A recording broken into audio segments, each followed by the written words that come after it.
Quelles sont les leçons et les initiatives conjointes du Programme des Nations Unies pour le développement et le gouvernement gabonais pour autonomiser la jeunesse? C'est l'une des préoccupations centrales de la rencontre avec les jeunes intéressés par le secteur de l'entrepreneuriat pour lutter contre le chômage dans le pays. C'est vraiment comprendre quelles sont les priorités et les besoins de la jeunesse.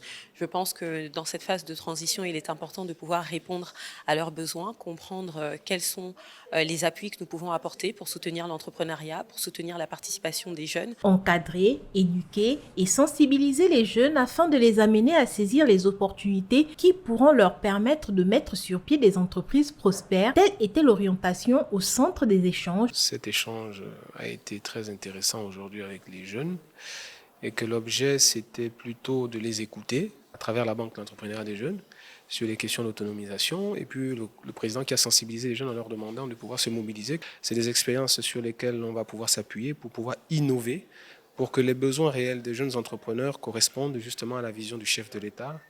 Et puis, deuxièmement, c'est, si vous voulez, aussi de saisir cette chance. Évoluer vers de nouveaux modèles économiques rentables, c'est aussi allier l'entrepreneuriat et les nouvelles technologies.